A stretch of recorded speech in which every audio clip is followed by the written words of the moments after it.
They told me this was the ultimate way to fly in Microsoft Flight Simulator. They also told me that once you see the world through glass lenses, you never look at a flat screen again.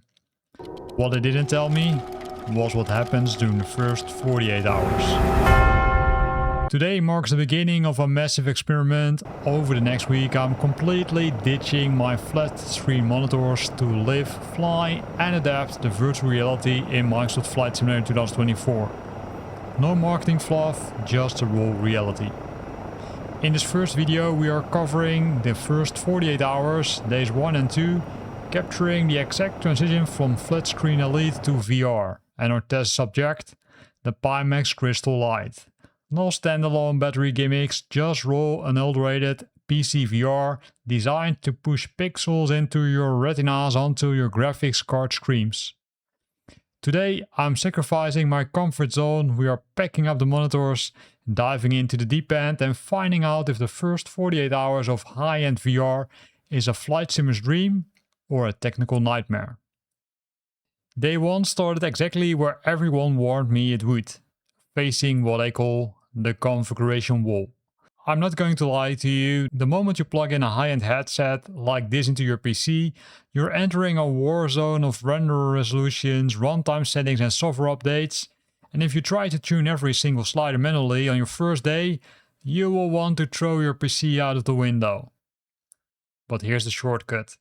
I wish someone told me before I started. Don't overcomplicate it.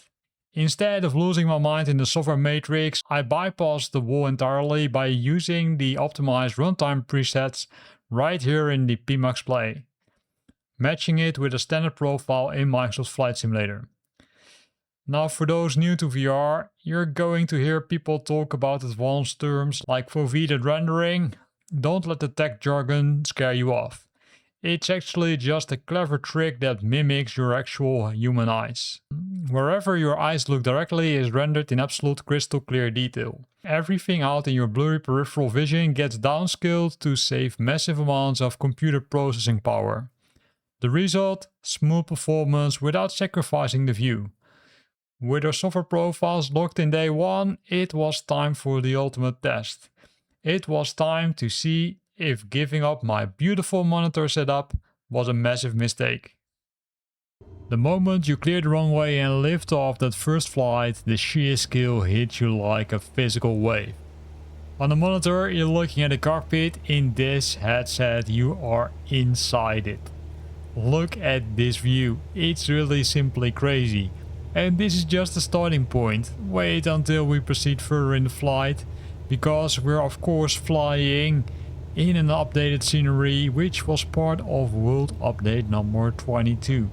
We're flying into the Rocky Mountains, so let's have a look at it. As you can see, I can easily move my head and then I can overlook the shoulder, I can watch the runway. I can also change my angle, right? I can move up and down if I want. But of course I'm a little bit careful because I don't want to get motion sick. At least this was the first time I did try this. And I was a little bit careful because I was also a little bit anxious of getting motion sick. The good news, I didn't get motion sick this first flight. But there I would say, let's see how it goes in the coming days, because maybe it will get worse. If you look at the spatial awareness, right, I'm not flipping a head switch on my joystick. I'm simply using now my Xbox controller to control the aircraft. And the reason I did this because that's really easy. Now I can simply move my head. You can see that there is some stutter, but hey, that's Flight Simulator. But I can simply move my head and look at the surroundings here. It simply looks crazy.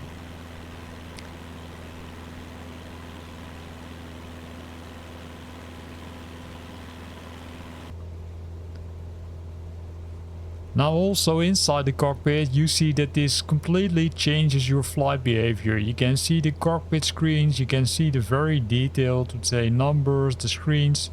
Really nice, and it also gives you more immersion, right, if you're using this.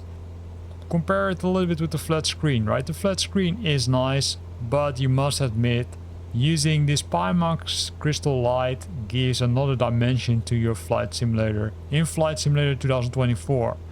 And the nice thing is that, well, there are some things which you need to take into account, of course, with those settings.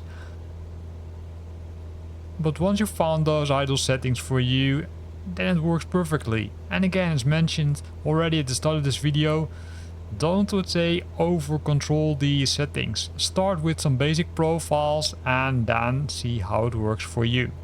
Cessna X-ray Golf Sierra, leaving my airspace. Frequency change approved.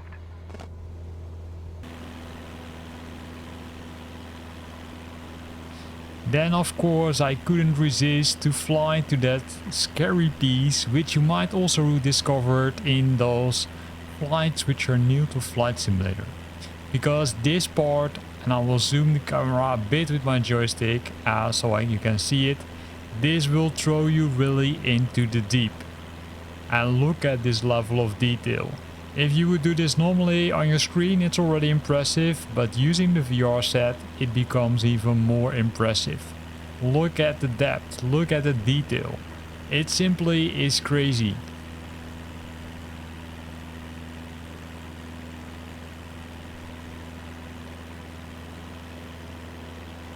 Who had thought that this level of detail was possible in Flight Simulator 2024?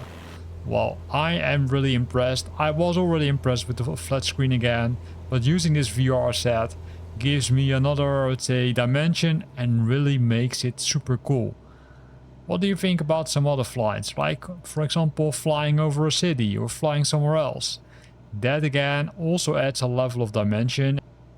And of course we're gonna do that in one of these videos which I'm recording the coming 7 days.